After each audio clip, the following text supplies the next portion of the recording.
جنة الدنيا يا أمي وتحت أقدامك مناي، كل نبضة تحكي يما إيها حبك يا غلاي. جنة الدنيا يا أمي وتحت السلام عليكم ورحمة الله وبركاته. والله قال يا ملك استعدونك جوجتان وولاشي ملك حسن محمد oo idin leh caafimaad iyo barwaaqo ku noolaada inta xanuunsan Allah subhanahu wa ta'ala azza wa jalla ha caafiyo, inta caafimaad qabtana Allah subhanahu wa ta'ala azza wa jalla ha u siyaadiyo.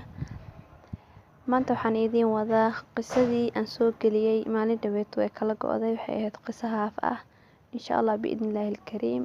dib ayaan u soo dhameystiray, naga raali ahaada walaalahayga qaaliga ah.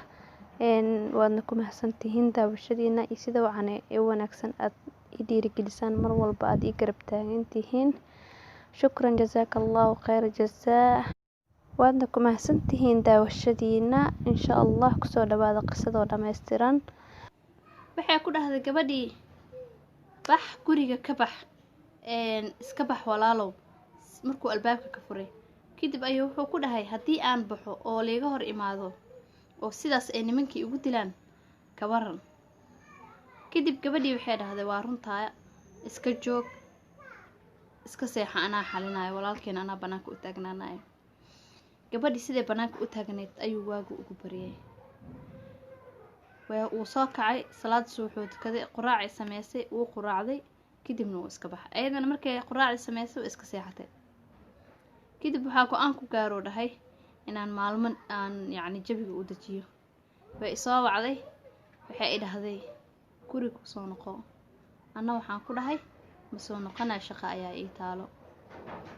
kadib anoo iska mashquulsan oo shaqadeedii ku guda jiro ayaa waxaa la yidhahay banaankaa lagu taagan yahay, haddii aa soo baxaba waa xaaskaygii. waa is soo raacnay, guriga i keentay, mise qadaaba diyaarsanbo. waan qadeeyay maasha Allah. intaana qadeynin ka hor waxay fariistay dhulka. markaasay waxay i dhahday wallaahi inaana ka kici doonin dhulkan ilaa aad iga cafiso, aad iga dhahdo waan ku cafiyey. kadib gabadhii waxay wiilkii ninkii wuxuu dhahay waan ku cafiyey, istaag horta. sidii ayay maxaa lahayay aan ku qadeenoo dhahay. ilaahay subxaanahu wa ta'aalana maalinkaas wuxuuna siiyey owlaad ayuu nagu irsaaqay alxamdulilah. gabadhii uurkeeda ayaa soo weynaaday. maalin maalmaha ka mid ah ayaa waxay i dhahday wax ayaan rabaa inaan kuu sheego. bisheeda 9aad markii la gaaray, markaasaa waxaan ku dhahay haye diyaaraan ahay, ii sheeg. kadib ayaa waxay dhahday aniga waan riyooday maalinka aan ku imaanayay ee aan kuugu imaanayay shaqada. waan riyooday, anigoo hurdaaya ayaan riyooday. waxaana arkay riyo aad iiga cajabisay, iiga yaabisay, ana la tacajabay. markaas ayaa wuxuu ku dhahay ii sheeg riyada. markaasaa waxay ku dhahday waxaan ku riyooday dhahday anigoo lii xisaabinayo Allah subxaanahu wa ta'ala azza wa jalla hortiis taagan, oo xisaabteedii iyo qoraalkeygii inta la akhriyay la ii xisaabiyay, kadibna ay ii soo baxday in cadaabta la geeyo wal ciyaadu billah. kadib adigoo meeshaas taagan ayaa waxaad dhahday Allah subxaanahu wa ta'ala ilaahayow xaaskeyga naarta ha geenin. Allah subxaanahu wa ta'ala wuu kaa ajiibay oo sidii ayaad naarta iiga badbaadisay. waan ka soo kacay hurdadii, mise waan ku naqsaday.